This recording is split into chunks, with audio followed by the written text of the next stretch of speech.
Now, did I hear you correctly, Mr. Kruzak, that you said that when you went to the facility to pick up your dogs, that the person behind the counter asked if you would be willing to help with the vet bill for Pepper, and you were okay with that? Well, initially, they told me it wasn't a big deal. And then subsequently, I got a call from the other location where I normally board them.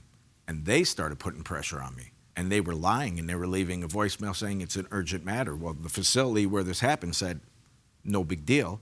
Now, the other facility that the dog wasn't even boarded at is putting pressure on me to try to pay. So I'm feeling like I'm being strong-armed here. So now I'm like, hey, I paid you guys to watch the dogs. So now I'm getting upset. The facility that steered you to the sister facility was putting pressure on you? Correct. Were you having communication with the location that was too full?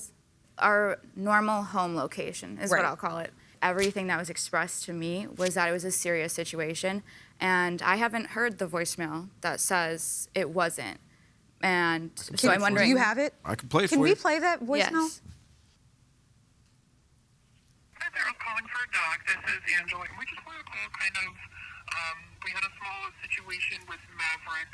Actually, there was one yesterday as well.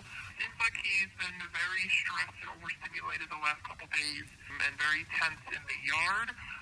So just now he had an incident where he actually snapped upon another dog. So we are going to probably pull him from the yard. Like I said, he's just very overstimulated. See with the Haleigh, very large volume. Still today, and it may have just been a little too much. We did talk about Haleigh Park. So there's another point right there. It was the holiday, and there was a lot more dogs there, okay? They did say, oh, small incident. They led me to believe it was not that big a deal. And then the next thing I hear. If you could please give me a call back at your earliest convenience. Again, this is Monica calling. It is an urgent matter, so if you just give us a call, that'd be great. Thanks. Urgent matter. And at this point, I had it. I'm like, you know what? This is ridiculous. I'm not heartless. You know, I feel bad that my dog was involved with this incident.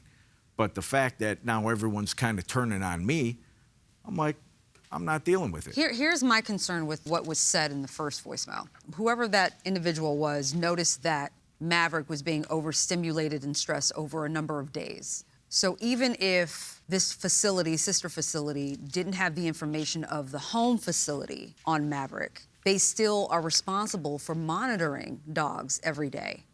So I think you're being a really good defense lawyer for this facility, and they're not deserving of it, in my opinion. But this whole thing is unfortunate. They finished? Yeah. All right, thank you. We're going to excuse both of you. We will deliberate on this matter and render a verdict. Thank you. Thank This you. courtroom is now in recess. Ms. Callahan, Mr. Kruzak, we have deliberated, reviewed all the evidence, and reached a verdict. This is one of those verdicts that is hard for us because we all three felt that as between all of the parties involved here, Ms. Callahan, you were the least responsible for what happened. You put your dog in a facility that you entrusted to care for her.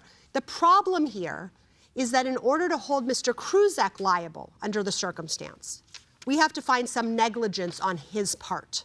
And we simply don't find any. He entrusted his dog to a facility, and it was very clear from the voicemail they left him that they breached their duty in failing to do something about the fact that Maverick was in an overstimulated, probably oversubscribed facility, and that they waited several days before doing anything, which they had the obligation to do under their contract in order to protect Pepper and the other dogs. I understand that you both signed a waiver of liability. Courts will often find that facilities cannot waive your ability to sue them for gross negligence, for recklessness, and whatever actions took place may well have gone beyond the waiver of liability. And I think that your lawsuit really should be against them. So we unfortunately feel like we don't have the ability to deliver full justice today because the right defendant is not here. So our verdict today is in favor of the defendant. We are dismissing the plaintiff's claim. So that's the judgment of the court.